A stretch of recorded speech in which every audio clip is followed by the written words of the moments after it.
It's incredible. It's incredible that a president of the United States would get up and say things like this. 9.8% unemployment. How much heartache have you had out of it? Email us, call us. I'm not really good at giving these numbers out on Skype, and you can call in 714-242-5223. If you want to email us, email us. How much problem have you had because of unemployment? It's my contention that people across this country, with or without, because there's a lot of people out there proud, absolutely proud not to be taking a handout from the government. What I say to you now is the money's there, take it, I guess. I'm not for it. I am for some unemployment. But over 3 years, gosh, I can't really see it. I don't know. I don't see how people. I don't see how people do. CNBC's Steve Lessman called it self-sustaining job growth on April the 2nd. A network shows in this past year said it was a time of hope. That's exactly the word that Diane Sawyer used on March 5th. Hope. Hope. She told the World News with Diane Sawyer audience how spring was in the air. We tell you the clues in the brand new job report about the spring and the signs of hope. Diane, you're a cutie. What happened? Where's all that hope? Where's all that spring in the air? By the way, it's cold here. I mean, we're not used to the temperatures we're getting so low in Louisville right now, so much for global warming. My toes are cold. But the fact is, this whole myth that unemployment would stay below 8% and that there's signs of hope and the labor market's going to be good was number 3. Number 2, and I love number 2, ClimateGate. My question is, what ClimateGate? Media myth is this climate scandal isn't a big deal. After all, these guys that doctored the information were exonerated. Oh!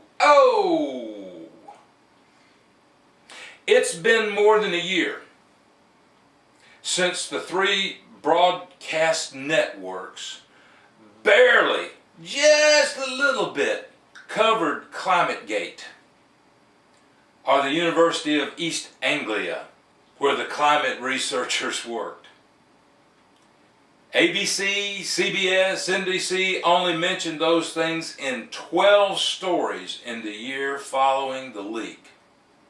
For the first 2 weeks, they totally ignored the story. Because you see, it does not fit into this little green thing that they've got. I said yesterday, and I'll continue to say, when I was growing up, the green movement was to save trees, because they produce oxygen, blah, blah, blah, blah, blah. Now, all in the world it means is global warming. Nothing else. You can't look up the green movement without it being global warming. We have posted on the website, and we're not going to be able to go through it, but get on the website, www.conservativefreedomusa.com. My son, the producer, says, Dad, you're doing pretty good at getting that out, so there you go. There's an article we've got on environmentalists gone wild, 8 observations from the Cancun Climate Conference. If I get some time, I can't take as much time as I have on these 10 minutes, but I get some time, I want to go through this. But if you're interested in all this media hype and the bull that we go through with the media, about all this climates and stuff, you need to get that and read it. It's really good. CBS Wyatt Andrews defended the alarmist scientist against accusations of fraud.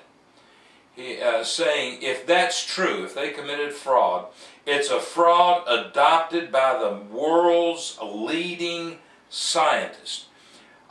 Ann Thompson cited experts to bolster everything she had to say on December 6th of '09, saying it was a matter, they say it doesn't matter what's in those emails. The earth is changing. Well, what does this say to you guys? What it says to me is that the media, the liberal media, doesn't care what the truth is as long as you will believe what they're telling you. Man, on May the 23rd, ABC's guy got on and said that the scientist had been exonerated. Again, I want to say, folks,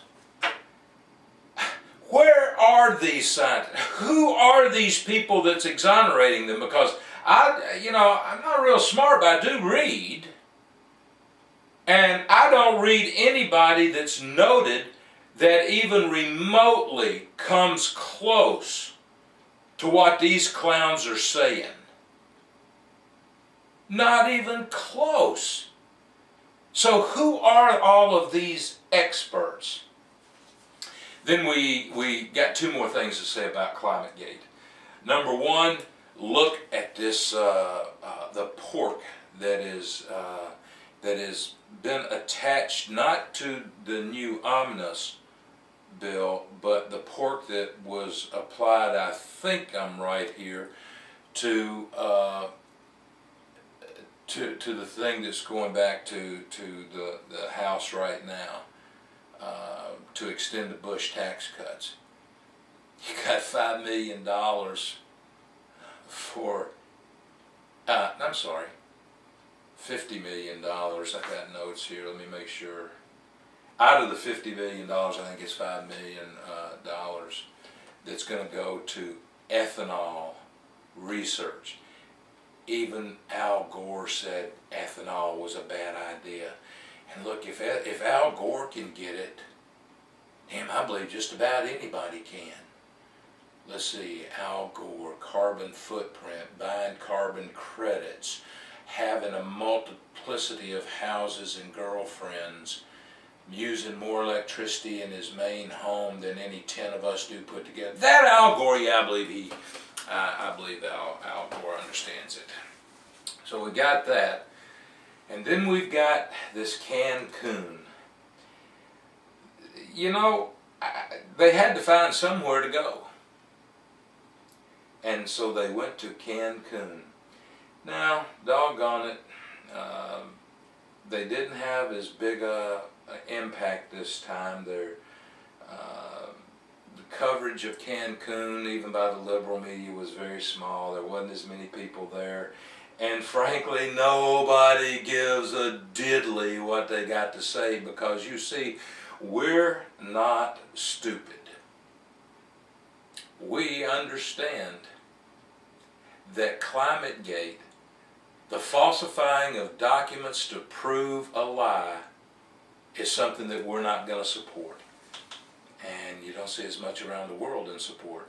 Oh, unless it's maybe China. And as you well know, China supports everything that has to do with keeping this world green and no ozone layer problems. And gosh, they just love it. So, and if you still believe in it, snuggle up to your electric car when you're on the interstate, because you're going to get about 12 miles, and if you don't have gas in that thing for the gas engine to take you another 120, you're going to be snuggling up on the interstate in the snow tonight in the ice storm in your little electric car. But you will be helping the carbon footprint and the ozone layer. And for that, we all deeply, deeply appreciate it. Now, the last